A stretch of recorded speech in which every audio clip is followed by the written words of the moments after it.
Querida igreja, a graça e a paz do nosso Senhor esteja sobre vós. Alguns costumam estranhar em algumas épocas a igreja presbiteriana, ao menos as que se mantêm ainda confessionais. Por que não tem um culto de Natal? Por que não tem o culto da Semana Santa? Por que não tem algo especial aqui por causa da data? Hoje é dia 24 de dezembro, né? Irmãos, todo domingo, 52 domingos por ano, são dias especiais. É o dia do Senhor. Nós celebramos a encarnação do Verbo, nós celebramos a sua vida em obediência ativa à lei, nós celebramos a sua morte expiatória por nós, a sua ressurreição. Então, leiam o boletim.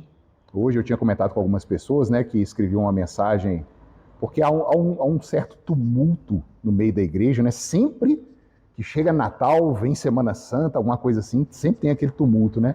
Leiam, tiverem alguma dúvida, podem perguntar. E celebrem com seus queridos, com as suas famílias, tudo dentro da moderação, tudo dentro da ordem, é válido. E esse capítulo 1 do Evangelho de João tem tudo a ver com o momento, né, que nós estamos vivendo, a época de Natal, porque é o Verbo que se fez carne e habitou no nosso meio, né, cheio de graça e de verdade. Às vezes eu estou fazendo o sermão lá em casa e fico embasbacado, né, com o volume de informação que esse primeiro capítulo nos traz, mas eu preciso ter cuidado, né, eu tenho um determinado tempo aqui para trazer aos irmãos e a gente vai elencando os assuntos que nós vamos debater e se alongar nele. E hoje nós vamos aí ao versículo 29 até o 51. Evangelho do nosso Senhor Jesus Cristo, segundo o evangelista João, dos versículos 29 a 51. Peço que todos a uma voz possam ler o que diz a palavra do nosso Deus a nós. Capítulo 1 de João, 29 até o fim, até o 59. Vamos a uma voz, queridos, de forma reverente, tranquila, assentados mesmo, mas com toda a atenção. No dia seguinte,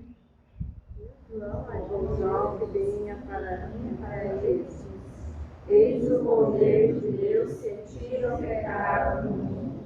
E este é o valor que ele disse: após mim vem um varão que tem a primazia, porque ele já existia antes de mim.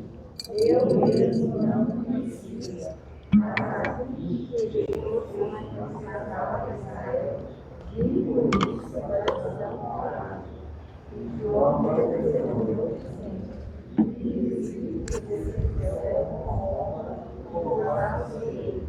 eu não conhecia, aquele porém que me enviou para passar na aquele sobre quem descer e pousar o Espírito, esse é o mandado da consideração, pois ele fala e testificar que ele é o Filho de Deus.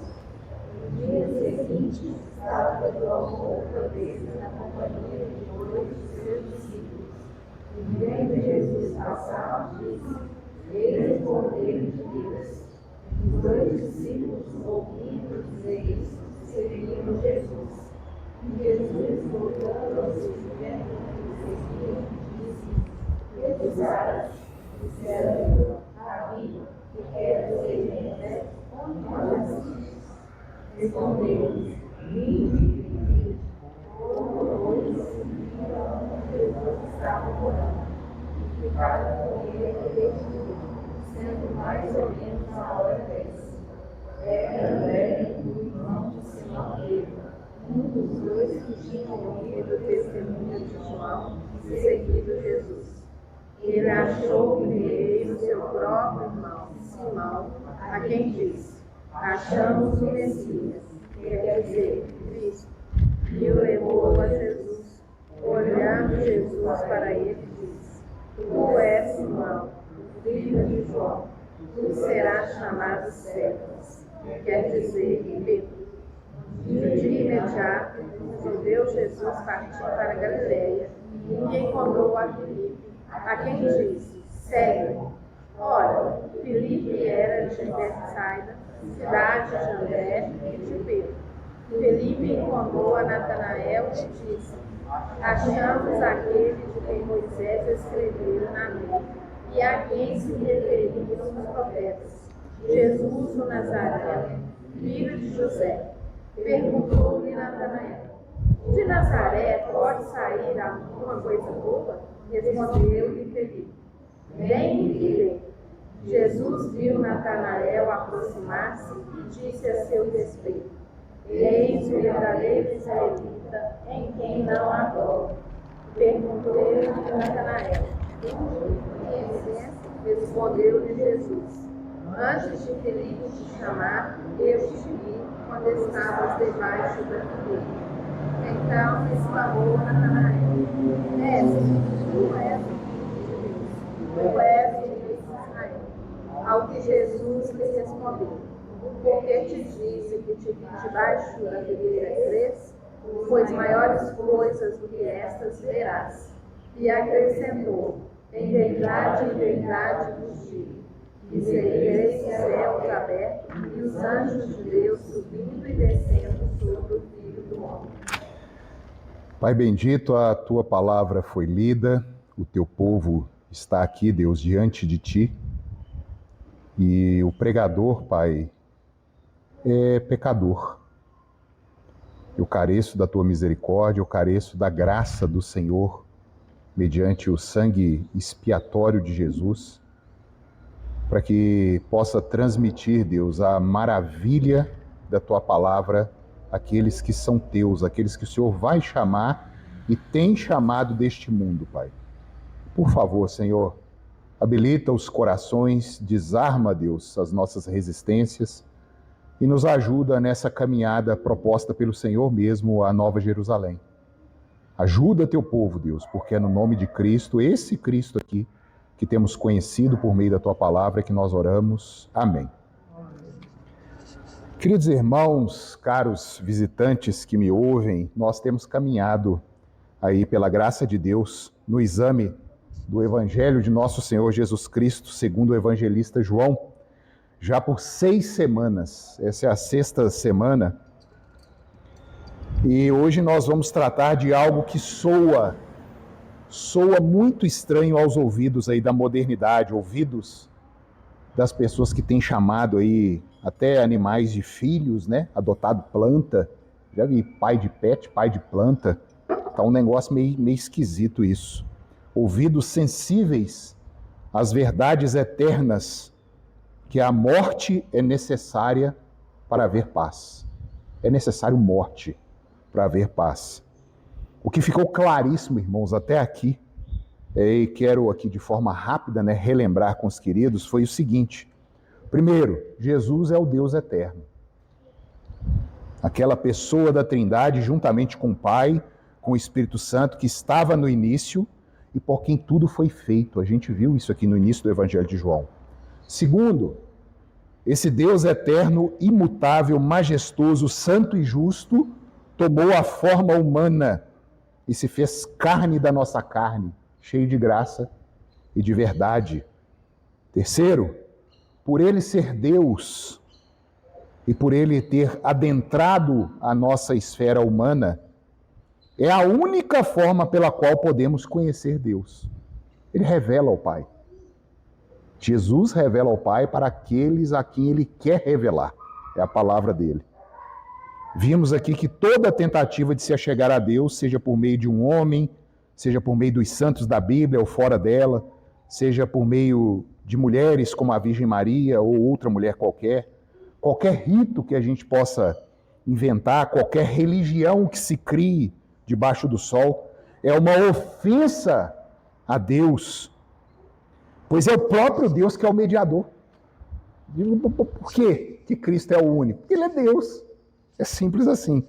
Em quarto lugar, vimos também que nós não estamos em guerra, irmãos, no sentido de estar numa competição, uma competição de religiões, para saber qual que, dentre as várias que existem no mundo, qual que é a que mais faz boa obra, ou qual que é a religião que tem o papel sociológico mais relevante aí para o Estado, Nós não estamos aqui buscando a que melhor atende às necessidades psicológicas dos seres humanos. Não, nada disso, queridos. Não estamos em um concurso. Apenas damos o mesmo testemunho que deu João Batista e que no fim o levou a ser decapitado. Essa é a finalidade nossa nessa terra. Apenas informamos que Deus chama a humanidade a se arrepender, a depor as suas armas, porque o seu reino é vindo. O seu reino vem em glória e o rei vem em justiça e em ira. Então, queridos, tendo visto aí esse breve resumo, né, do que nós vimos até aqui, de quem é esse Cristo anunciado no Evangelho de João, agora dos versículos 29 até o final, até o 51, nós vamos ver mais um aspecto da missão que vai sendo revelada aqui e que, por conseguinte, né, qual que é a motivação que os seus seguidores, os seguidores de Jesus, devem ter quando resolvem segui-lo. A gente vai desvelar mais esse passo aqui no Evangelho de João. Nós vamos dividir esse texto, é interessante essa perícope, ela pode ser dividida de duas maneiras. E eu queria que os irmãos visualizassem isso na Escritura. Nós vemos aqui eventos que sucedem 3 dias. A gente vê no versículo 29, no dia seguinte, vocês percebem? A gente vê no versículo 35, no dia seguinte, e a gente vê no versículo 43, no dia seguinte. Então a gente vai vendo uma sequência de dias dos eventos que vão se desenrolando. E além desses dias subsequentes, que a mensagem aqui traz para nós agora, a gente vê também um desenrolar geográfico, uma progressão geográfica. Mas como assim? Perceba que no versículo 28 nos é dito que João estava em Betânia. Se a gente voltar aí no versículo 28, a gente lê assim: estas coisas se passaram em Betânia, do outro lado do Jordão, onde João estava batizando. Ali João encontra com os fariseus, né? E logo no versículo 29 a gente vê, no dia seguinte, o mesmo João vê Jesus. Betânia, queridos, é um povoado que fica relativamente próximo a Jerusalém, na região da Judéia. E no versículo 43, Jesus resolve ir ali de Betânia, na região da Judéia, para Galiléia.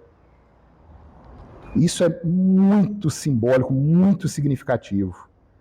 Essa Galiléia é também conhecida como a Galiléia dos gentios, ou Galiléia das gentes, né, das nações. O judeu tratava assim o povo que não era judeu.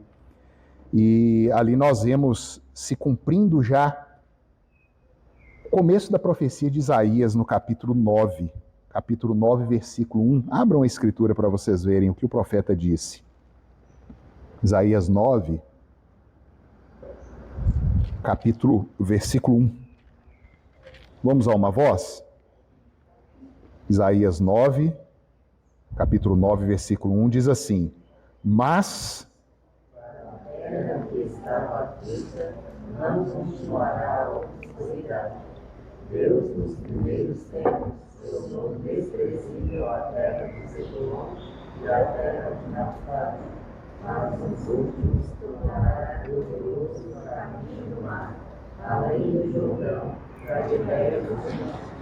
E a gente vê exatamente nesse comecinho do capítulo 1 de João, esse envolvimento de Cristo com a Judéia, os seus, que o rejeitaram, como nós vimos, e ele expandindo a sua mensagem, ainda partindo para a Galiléia dos gentios, cumprindo a promessa de que Deus seria Deus de todos os povos, línguas, tribos, etnias, Deus do mundo, e não só Deus daqueles que são judeus.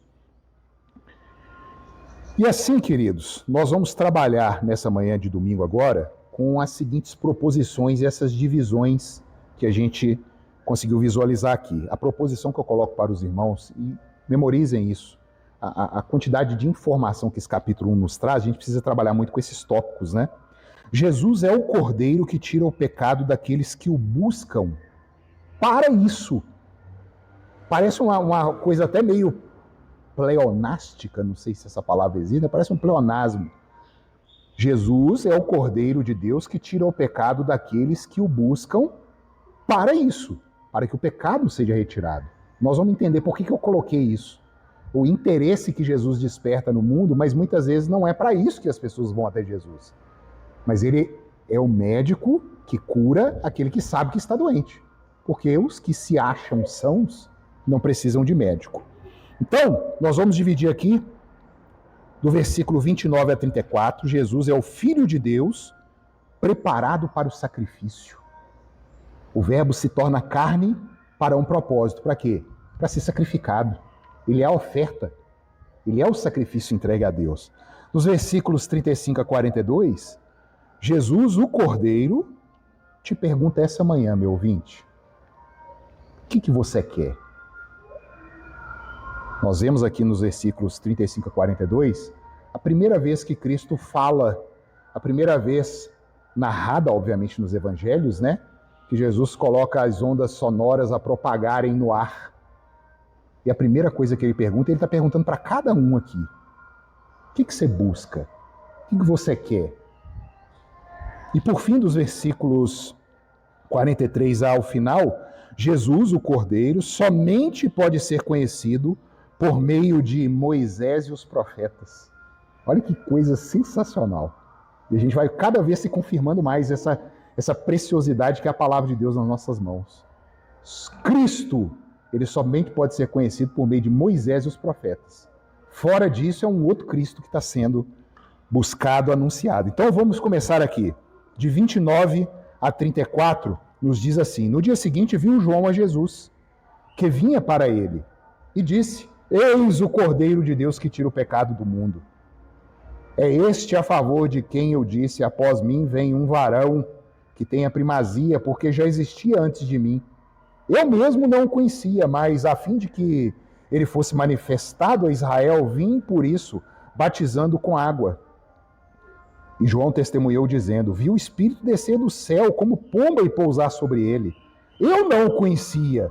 Aquele, porém, que me enviou a batizar com água, me disse: aquele sobre quem vires descer e pousar o Espírito, esse é o que batiza com o Espírito Santo. Pois eu, de fato, vi e tenho testificado que ele é o Filho de Deus. Queridos, Paulo registra na primeira carta aos Coríntios, no capítulo 15, versículo 3, assim: antes de tudo, vos entreguei o que também recebi, que Cristo morreu pelos nossos pecados, segundo as Escrituras. Eis o Cordeiro de Deus. João Batista, quando vê Cristo, e quando ele entende que aquele primo dele, Cristo era primo de João Batista, Isabel, prima primeira de Maria, João Batista e Cristo, diferença de 6 meses, um primo de segundo grau do outro.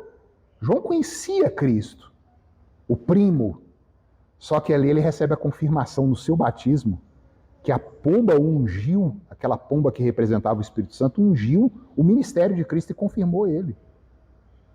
E ali, quando ele percebe a gloriosa manifestação do Messias prometido, qual que é a primeira coisa que ele fala para os seus discípulos? Está aí o Cordeiro. Está aí aquele Cordeiro que a gente leu em Êxodo 12 aqui na introdução da toda a liturgia nossa aqui. Essa é a motivação, irmãos. Esse é o Cristo que nós vamos anunciar ao mundo. Está aí. O que precisa morrer para que eu não morra. Hebreus, capítulo 9, 22, registra assim: com efeito, quase todas as coisas, segundo a lei, se purificam com sangue, e sem derramamento de sangue não há remissão de pecados. Quão diferente, meus irmãos, a mensagem do Evangelho tem circulado no nosso tempo. Nas músicas, nos filmes, nas culturas. Tem um seriado, é um tal de The Chosen. Ô, raiva que eu tenho disso, viu? Um Jesusinho descolado, meio hippie, né? Cara assim, tudo bacaninho e tal. Cadê o Cordeiro? Cadê o que João Batista anuncia que eis o Cordeiro, eis aquele que precisa de uma morte violenta, que ele precisa ser moído por causa das nossas transgressões, como o profeta Isaías anuncia, para que haja paz pelas pisaduras dele. Cadê? E para entender, irmãos, o que e o porquê, né, João Batista associa a pessoa de Cristo com a de um animal, João chama ele de bicho, ao cordeiro aí, ó. Precisamos fazer o uso da própria Escritura, como nós começamos aqui, usando o Êxodo 12. Porque a finalidade daquilo ali aponta exatamente esse momento de João, aqui o João Batista no capítulo 1 do evangelista João. A Bíblia responde à Bíblia. E o que ela nos apresenta sobre a situação da humanidade, queridos. Houve uma queda, houve um problema, houve uma separação, aconteceu uma catástrofe, uma hecatombe que nos separou, nos alijou da presença gloriosa do Senhor. Há pecado no mundo. Deus nos fez reto, como o pregador de Provérbios diz, mas nós nos metemos em muitas confusões, em muitas astúcias. E hoje nós somos escravos, nós, humanidade, entendam por favor, em sua natureza é escrava da sua própria vontade contaminada. Nós somos livres para errar, livres para ofender a majestade gloriosa de Deus. E desde o início, irmãos, a gente vê que a Escritura defende a vida pela vida. Não há como, há um vínculo entre nós e Jesus Cristo, um vínculo essencial, ao ponto dele dizer que ele é o cabeça, nós somos os membros, ele é a pedra angular da qual nós fazemos parte num edifício como pedras, né, que auxiliam ali essa construção. Há algo de entranhas que nos envolve com esse Criador. Imagem e semelhança de Deus é muito mais profundo do que eu sou pai do Gabriel, existem pais e filhos aqui, o Oliver que está no ventre da Larissa. Há algo muito mais intrínseco entre nós e Deus do que a própria maternidade e paternidade sanguínea e carnal. E é necessário haver morte. Eu lembro do reverendo Giovanni comentando que ele debateu com um filósofo uma vez aí, trocando ideias e tudo. E quando chegou em Hebreus 9, 22, que eu li para os irmãos aqui, né? É necessário derramamento de sangue para a remissão de pecados.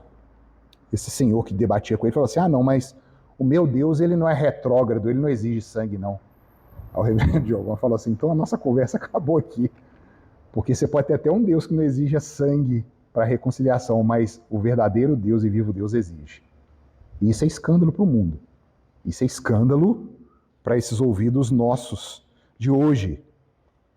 E apenas o verdadeiro sangue pode trazer paz. Irmãos, a gente vai percebendo a progressão bíblica da queda do homem, da satisfação, né, a Deus pela transgressão por meio de vida, usando-se animais. É estabelecido o sacrifício de animais. Pombos eram usados, bodes, cabritos, ovelhas, touros eram usados para representar que é necessário que sangue caia sobre a terra, para que haja satisfação da justiça. É vida sobre vida. Só que na progressão bíblica existem aqueles arquétipos, né, que a gente tem tratado muito nos Salmos aqui, né? Moisés é um arquétipo de Jesus Cristo. Davi é um outro arquétipo de Jesus Cristo. E Davi, ele por meio da mão de Asaf, né, ele registra o Salmo, que parece que é o gotejar da misericórdia de Deus na mente daqueles que são seus. Davi, no Salmo 50, nos versículos 13 a 15, abra, por favor, o Salmo 50. Salmo 50. Eu peço que a igreja, a uma voz, leia 13, 14 e 15. Salmo 50, 13 a 15. Vou aguardar que os irmãos abram. A uma voz, queridos. Acaso o Deus santo de cabritos oferece a Deus sacrifícios de ações de graças e cumpre os teus votos para com o Altíssimo. Invoca-me no dia da angústia, eu te livrarei e tu me glorificarás. O salmista, ele entendeu e recebeu de Deus, né, a inspiração para registrar. Deus, ele entra numa questão com os seus servos, porque eles estavam fazendo os rituais de forma correta. Eles iam no templo, levavam o bichinho ali, matavam o bicho, derramavam o sangue, faziam expiação, e nós vamos ver daqui a pouco nessa significado de expiação e substituição nesse contexto. E para eles aquilo estava resolvendo. Não, eu já ofereci meu sacrifício hoje. Tem uma parte do provérbio que registra da mulher adúltera, né? Que ela leva o seu sacrifício oferece o sacrifício no templo e ela pensa assim, agora eu já posso ir cometer os meus pecados, o sacrifício já foi feito. E Davi, ele muda a mente, ele fala assim, como boca de Deus, né? Vocês estão achando que eu bebo sangue de touro e como carne? Isso é Deus falando com a gente. Vocês estão achando que eu preciso de que vocês cantem música para mim, que vocês fiquem aqui orando? Vocês acham que eu necessito disso? É o mesmo tipo de oferta que hoje nós damos a Deus, era dado por meio dos sacrifícios lá. Falando, oferece a Deus sacrifício de ação de graça. Cumpre os votos. Sejam legítimos, verdadeiros. A coisa não é mecânica, não.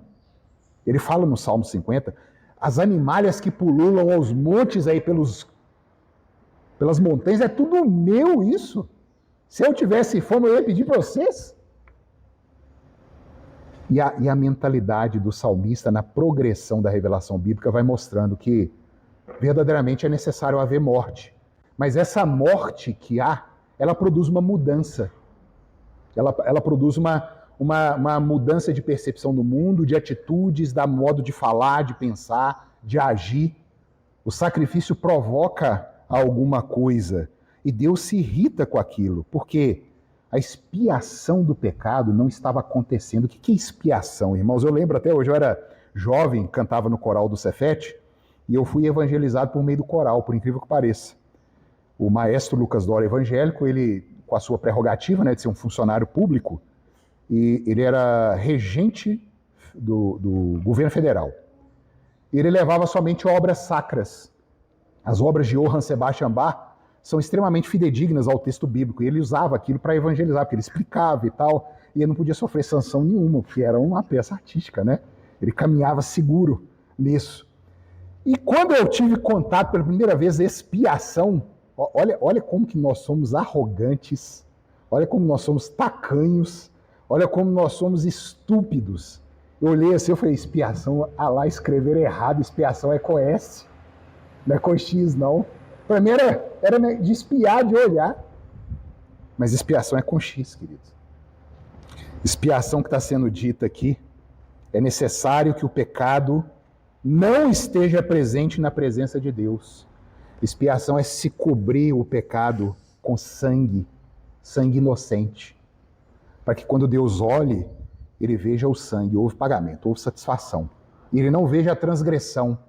Por isso que a Arca da Aliança recebia, uma vez por ano, o sumo sacerdote adentrava o santíssimo lugar dentro do tabernáculo, não sem sangue que ele ofereceu por si primeiro, pela sua família e pelo povo, e ele chegava em cima da tampa da arca que chamava propiciatório, para tornar Deus propício, ser propício, Senhor, né? Tenha boa vontade para com o seu povo, por chamar propiciatório, e ele aspergia o sangue ali, porque se Deus olhasse para dentro do seu tabernáculo, a sua morada, olhasse as tábuas da lei que estavam dentro da Arca da Aliança, e não houvesse sangue ali, o que ia acontecer com o acampamento?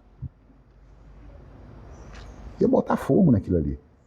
Mas o sangue foi aspergido. Isso é a expiação que era oferecida por meio de substituição. Alguém tem que pagar por isso aqui. Um crime foi cometido. Quem vai derramar o sangue? Essa é a doutrina da substituição. Há uma morte de um inocente no lugar de um culpado. A doutrina espírita, eu já tive contato com ela, já andei por ali há algum tempo. Eles acham isso aqui uma obscenidade. Alguém responder pela culpa de outro. Não existe isso. Os espíritas, que muitos chamam até de irmãos, os irmãos espíritas, eles negam o sacrifício expiatório, como pode ser irmão? Hoje é EBD, né? A gente precisa ficar ligado nesse tipo de coisa que a gente está vinculando ao evangelho. Não, a salvação é por meio de progresso, por meio de evolução, reencarnações, e a gente vai progredindo na caminhada. Sangue de Cristo, isso não existe. Cristo foi a alma mais iluminada que já pisou nessa terra. Soa bem, mas não, queridos. É o Cordeiro. É o que João Batista está ensinando, o Cordeiro que derramou sangue. Levítico 16, onde estabelece exatamente a doutrina legal, fala assim, 16 de 15 a 19. Depois imolará o bode da oferta pelo pecado, que será para o povo, e trará o seu sangue para dentro do véu. dentro do véu, aquele lugar misterioso, o santíssimo lugar. Um cubo de 3 metros por 3 metros por 3 metros, sem luz, sem nada, dividido por um véu, aonde estava a arca da aliança, e dentro da arca a lei, os 10 mandamentos, o bordão de Arão que floresceu e o pote de maná, simbolizando que Deus esteve com eles os 40 anos.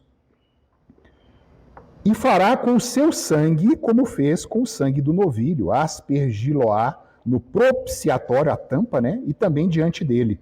Assim fará expiação pelo santuário por causa das impurezas dos filhos de Israel e das suas transgressões e de todos os seus pecados. Da mesma sorte fará pela tenda da congregação, que está com eles no meio das suas impurezas. A casa de Deus está no meio desse esgoto aqui, ó. Então tem que purificar. Tem que purificar. Nenhum homem estará na tenda da congregação quando ele entrar para fazer propiciação no santuário, até que ele saia depois de feita a expiação por si mesmo e pela sua casa, e por toda a congregação de Israel. Então sairá ao altar que está perante o Senhor e fará expiação pelo altar. Tomará do sangue do novilho e do sangue do bode e o porá sobre os chifres do altar ao redor. Do sangue aspergirá com o dedo 7 vezes sobre o altar e o purificará e o santificará das impurezas dos filhos de Israel. Está aqui a base nossa. Por que João Batista olha para Cristo e fará o Cordeiro de Deus? Aquele que é muito maior do que eu. Aquele que veio para salvar o povo, chamando ao arrependimento. Tudo baseado aqui na saída do povo do Egito. Ele resgata o povo e agora o povo precisa ser purificado. Vocês estão vendo que é completamente diferente do que a gente vê hoje sendo anunciado? Faça as boas obras, obedeça a Deus para se conseguir alguma coisa, para se conseguir o céu. A Escritura diz, não, Deus te tirou do pecado e como resultado da misericórdia e da expiação, agora você pode fazer as boas obras que já estavam preparadas de antemão, para que nós andássemos nelas. Essa é a ordem correta. E Cristo é esse sacrifício que é superior, queridos. A carta de Paulo, me atrevo a dizer, né? A carta de Paulo aos Hebreus é demonstrar que Jesus Cristo, Deus encarnado, ele é superior a isso tudo que aconteceu aqui no Antigo Testamento.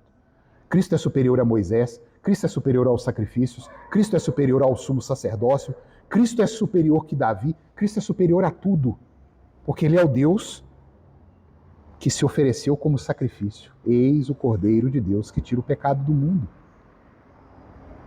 Falei na EBD hoje, né? O Deus Salvador. Em relação a nós, é o mais fundamental, o Deus que salva. Hebreus 9,14, irmãos. Muito mais o sangue de Cristo, que pelo Espírito eterno a si mesmo se ofereceu sem mácula a Deus, purificará a nossa consciência de obras mortas para servirmos ao Deus vivo. Era necessário algo superior aos sacrifícios que eram as sombras, eram as figuras, eram arquétipos daquilo que aconteceria. E João Batista testemunha que esse perfeito havia chegado e foi chancelado pelo próprio Espírito Santo, que o ungiu como Cordeiro de Deus, que tira o pecado do mundo de forma perfeita. Ali acontece no batismo de Cristo a confirmação, está aqui, está revelado ao mundo e ali se inicia o ministério de Cristo, começando ali na Judéia. Meu ouvinte, você é este pecador que precisa da expiação e precisa ser substituído diante da presença de Deus? Esse é o chamado. Eu preciso de sangue sobre mim para pagar por aquilo que eu sou, por aquilo que eu penso, por aquilo que eu faço, por aquilo que eu ainda farei, porque eu não consigo ser perfeito diante de Deus. O Cordeiro de Deus estava sendo apresentado ao mundo e é apresentado ao mundo hoje, queridos.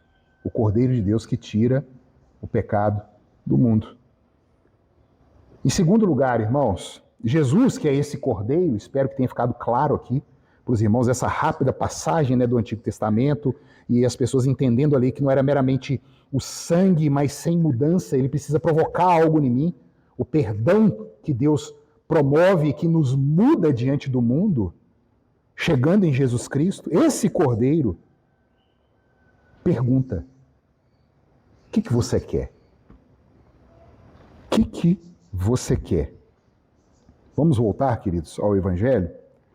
Leiamos a uma voz 35 a 42, por favor. João capítulo 1, 35 a 42. No dia seguinte,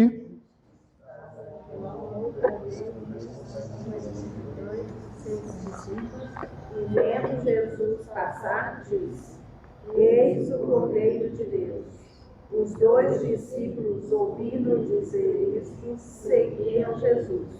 E Jesus, voltando-se, vendo que o seguiam, disse-lhes: Que buscais? Disseram: Rabi, que quer dizer mestre. Onde assistis? Respondeu: Vinde e vede. Pois viram onde Jesus estava morando e ficaram com ele aquele dia, sendo mais ou menos a hora 10. Era André, irmão de Simão Pedro, um dos dois que tinham ouvido o testemunho de João e seguido Jesus. Ele achou primeiro o seu próprio irmão Simão, aquele disse: Achamos Jesus, que quer dizer Cristo, e o levou a Jesus. Olhando Jesus para ele, disse: Tu és Simão, o filho de João. Tu serás chamado Cefas, que quer dizer Pedro. queridos, após a confirmação do Pai e do Espírito Santo ungindo o Cordeiro de Deus, ali Jesus inicia verdadeiramente o seu ministério de resgate por aqueles por quem ele morreu. Começando na Judéia, como a gente viu aqui, João novamente anuncia que o Cordeiro estava ali no dia seguinte, confirmando: esse é o Cordeiro. João, irmãos, ele influenciava pessoas. E havia gente seguindo João. Nós lemos aqui no início do capítulo que toda a Judéia e região vinha ao seu encontro. Eles queriam saber, eles eram batizados. João tinha esse poder. E João, como verdadeiro servo, ele vai transferindo esse ministério, né, o seu ministério, ao verdadeiro profeta, com P maiúsculo. Aquele profeta, aquele sacerdote, aquele rei que foi anunciado no Antigo Testamento. É interessante que a gente vê aqui os ofícios sacerdotal, que é o sacrifício de Cristo, o ofício real, quando Natanael, nós vamos ver aqui ainda, né, fala: você é o rei de Israel. E o ofício profético, quando Cristo anuncia para aqueles homens, na intimidade do seu lar, o que Deus espera de nós, tudo sendo confirmado ali, esses ofícios. E a prova disso é que os discípulos de João pararam de seguir João e foram seguir a Cristo. Quão diferente a gente vê hoje, né? Há alguns pastores popstar, né, que querem discípulos para si, mas não querem discípulos para Cristo, né? Quantos que arrebanham e escravizam multidões em torno da sua pessoa, ao invés de fazer como João Batista aqui faz, ele transfere a glória e o ministério. Importa que eu diminua e que ele apareça, que ele cresça. E João, direcionando os seus discípulos para Cristo, eles vão, e acontece esse encontro. O que buscais? O que quereis? A palavra no original lá em grego é zeteite.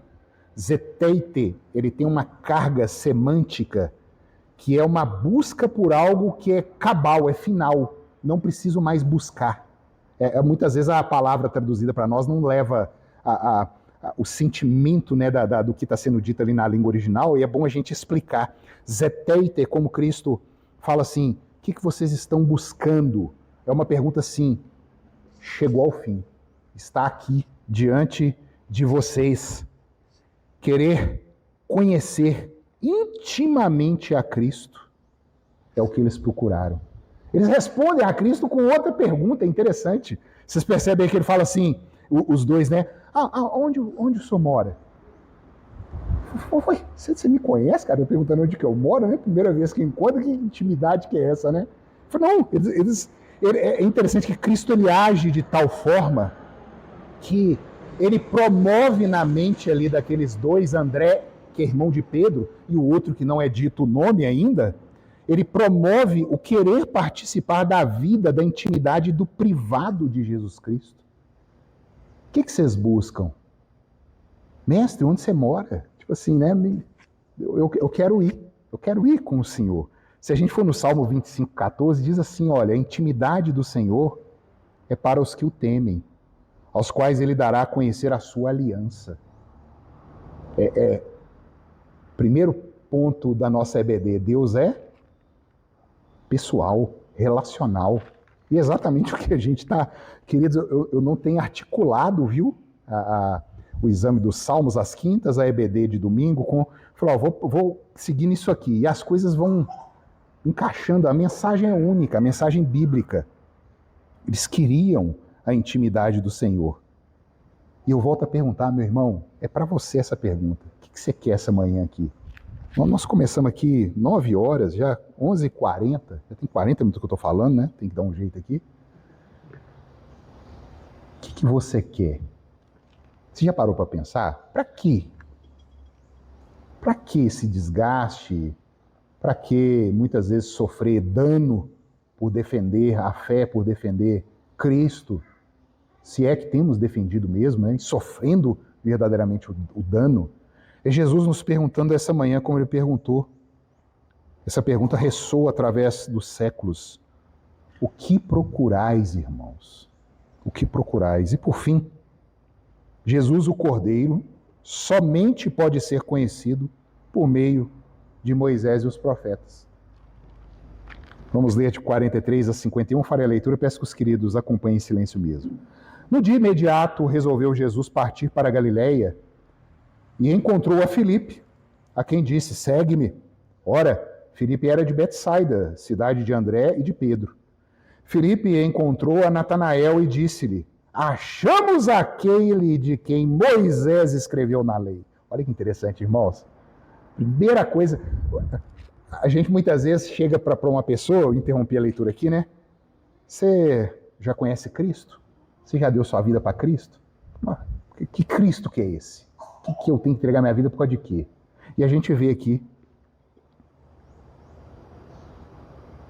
achamos aquele de quem Moisés escreveu na lei e a quem se referiram os profetas, Jesus o Nazareno, filho de José. Quem que anuncia o verdadeiro Cristo? Não é a mídia, não é a novela, não é a cultura. É Moisés e os profetas. É o Antigo Testamento. Sem ele, não existe Novo Testamento. O Novo Testamento é a explicação do Antigo Testamento. Perguntou-lhe Natanael, de Nazaré sai alguma coisa que presta?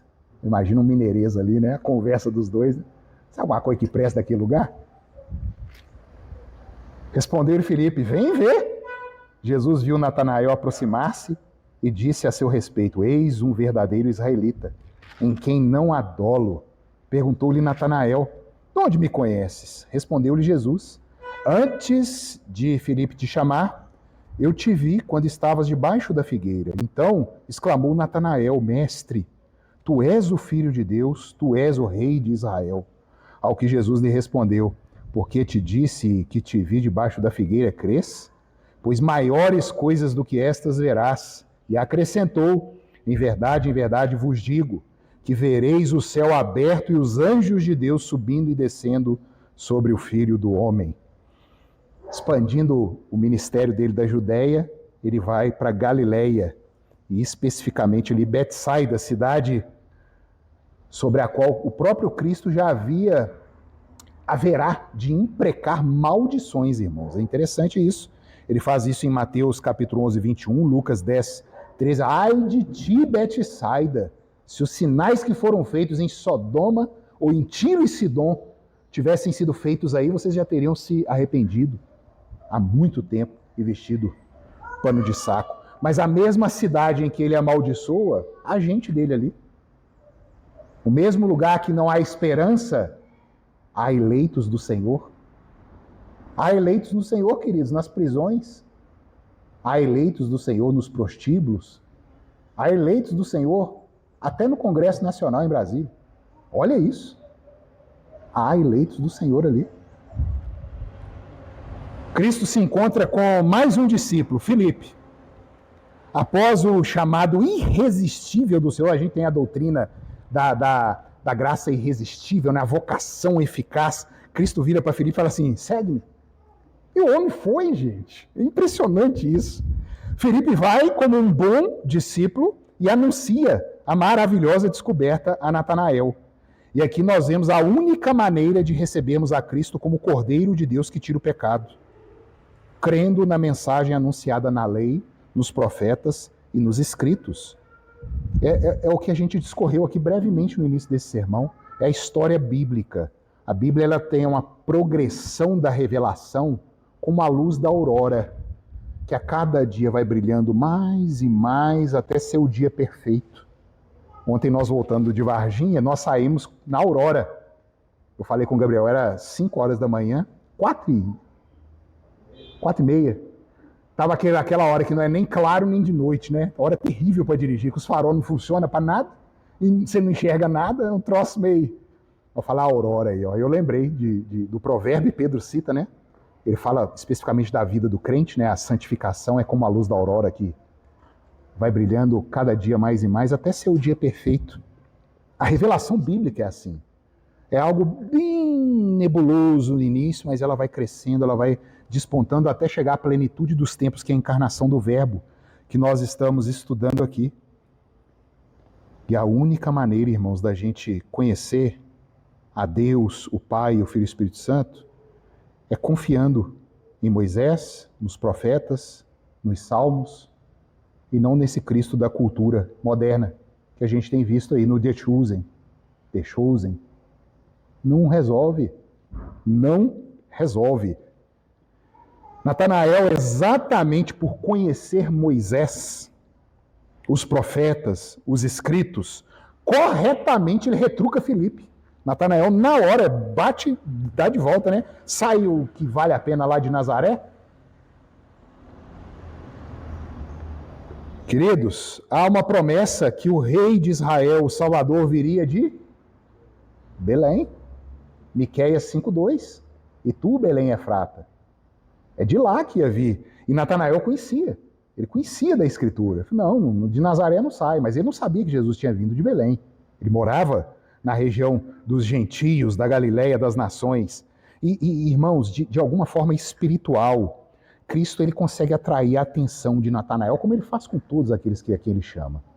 Ele mira essa atenção de Natanael e Cristo faz uma declaração interessantíssima. Eu gosto disso aqui, porque Natanael me passa a ser uma pessoa bem... É que esse cara grosso, né?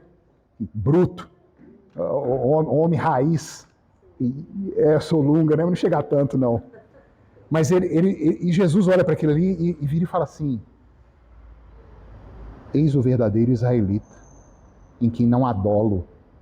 Eu imagino Natanael como irmãos hoje extremamente decepcionados com igrejas, com lideranças, decepcionados com a vida, com a violência, mas que ainda se seguram no Evangelho, se seguram na promessa de Deus. E o próprio Cristo vira e fala aí, ó, é isso aí, ó. Isso aí é sacrifício de louvor, de oração, é cumprir aquilo, os votos que foram feitos. Um homem decepcionado sim com o que via, mas ainda buscando a redenção de Israel, buscando a vinda do Messias. E Jesus fala, não como um elogio, como se Cristo quisesse encher a bola dele, não. É de sinceridade, não tem dolo, não tem maldade. Ele está vivendo a vida dele, pecador como todos, mas esse aí ainda busca. Matthew Henry comentando, eu achei interessante o comentário dele dessa parte, ele fala assim, ele é alguém em quem não há dolo. Esse é o caráter de um israelita. Olha que interessante, né? De fato, de um cristão. Porque o verdadeiro Israel não é o de sangue de Abraão. O verdadeiro judeu, o verdadeiro israelita é o que creu. Nós somos judeus, irmãos. Mas não é judeu lá que está brigando com a turma toda lá do Oriente, não. É o judeu segundo o Israel de Deus, que Paulo fala em Gálatas 6. O verdadeiro judeu. Aquele que é povo de Deus. Não há dolo para com os homens. Um homem sem truques ou segundas intenções. Um homem em quem não em quem não há dolo, maldade, um homem que se pode confiar, sem dolo também para com Deus, isto é, sincero em seu arrependimento pelo pecado, sincero em sua aliança com Deus, em cujo espírito não há dolo, não há culpa. Embora em muitas coisas ele seja tolo e esquecido, ainda assim, em nada é falso, nem se afasta perversamente de Deus. Não há culpa aprovada nele permitida. Isso é verdade. Mas ele é um homem não pintado, embora tenha suas manchas. É sem máscara. Sabe às vezes que a gente até briga com Deus em oração? A gente fica até com raiva, né? O senhor sabe o que está aqui no meu coração, então não adianta eu querer fingir. Não há maldade, não há dolo, não há desvio, mau caratismo. Eu tenho orado, irmãos, isso constantemente para a nossa igreja. Haverá erros, haverá mazelas, pecados que deverão ser tratados, mas que não tenha maldade no nosso meio. É isso aqui, ó, que Jesus possa virar para nós e falar assim, ó, eis aí um verdadeiro israelita em quem não há dolo. E vem com a vara e disciplina e tudo, mas que não haja maquinação no nosso meio. E que Jesus possa olhar para essa igreja aqui e falar, olha, aí ó, é um povo pecador que precisa do sangue, do cordeiro, mas em quem não há dolo. Estão peregrinando rumo a Jerusalém do Alto. Cristo já havia reconhecido a cada um de nós antes de nós o reconhecermos, irmãos. A sua palavra, Natanael, confirma no coração daquele homem o que ele buscava. E ele se entrega sem reservas. Parece que Natanael só estava aguardando, tá todo preparado ali, só aguardando o gatilho, né? Ele vira e fala assim, tu és o Filho de Deus, tu és o Rei de Israel. Sabe aquele momento em que a pessoa desmancha, né? Diante do Senhor. Tá tudo ali, só aguardando a revelação do Filho de Deus no coração dela. Tu és o Filho de Deus, tu és o Rei de Israel. Com aquela pequena fé dele, aquele homem confirma a sua esperança e reconhece o Cristo. Cristo, no grego, significa ungido. O Cristo. Não é sobrenome de Cristo, não, viu, queridos? Jesus Cristo é o sobrenome. Jesus, o Cristo. Ele é o com E maiúsculo. Ele é o ungido que foi prometido. Natanael confirma aquilo e Cristo encoraja ainda, como ele faz com cada um nessa manhã, irmãos. Cristo vira e fala assim, só porque eu falei que eu já te vi antes, você faz uma declaração dessa? E quando você vê coisas muito maiores que isso e fizer coisas maiores, e vê inclusive os anjos do Senhor subindo e descendo sobre o Filho do Homem, aqui Jesus faz uma referência à escada de Jacó. Quando Jacó está fugindo de Esaú, ele para em Luz, Betel, mudou, né, de nome para Betel, a casa de Deus, e ali ele dorme e ele tem uma visão. O céu aberto, o trono do Senhor e uma escada ligando o céu e a terra e os anjos subindo e descendo. E Jesus fala, você vai ver aquilo ali agora na verdade, porque Jesus é o que liga o céu e a terra. Jesus é esse que nos mostra o trono da glória do Senhor. Cristo é o Cordeiro de Deus, queridos, que nos propicia isso tudo. Irmãos, finalizando aqui, meu querido ouvinte, algumas aplicações. Você precisa de sangue sobre a sua cabeça para você adentrar o reino de Deus, e o próprio Deus derramou sangue para isso. Não vou me delongar nisso aqui. Só farei uma referência em Atos 20, 28, que diz assim, atendei vós e por todo o rebanho sobre o qual o Espírito Santo vos constituiu bispos para pastoreardes a igreja de Deus, a qual ele, Deus, comprou com seu próprio sangue. Isso saiu da pena de Lucas, voz de Paulo. Pastor, Jesus é Deus? É. E Deus derrama sangue? Não. E Jesus derramou sangue? Derramou. E como é que faz? Não sei, irmãos. Esse é o mistério da encarnação. Um Deus que não morre, Jesus é Deus e Jesus morreu. E o que passar disso seja anátema, seja maldição o evangelho que vá além disso. Você, meu irmão, precisa passar pelo batismo da água para o arrependimento e receber o Espírito da promessa. Hoje tem uma onda aí, né, de desigrejados, pessoas fazendo pouco caso da reunião, fazendo pouco caso da noiva, irmãos. Vocês imaginam? Eu sou casado, muitos aqui casados, imagina alguém ficar falando mal da nossa esposa para nós. E sem razão ainda. O que o marido vai fazer? E tem maluco aí hoje falando mal da igreja. Eu imagino a ira do Cordeiro vindo sobre esses por falar mal do próprio Cordeiro. Porque ele fala, eu sou o cabeça, eu sou uma carne com a minha igreja. É Cristo e a igreja. E o povo está fazendo pouco caso. Não precisa de batismo, é dispensável, o próprio Cristo foi batizado. E ali o Espírito Santo desceu sobre ele.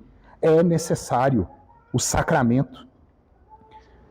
Terceiro lugar, queridos, você está sendo informado, assim como foram informados André, Pedro, Filipe e Natanael. Você está sendo informado.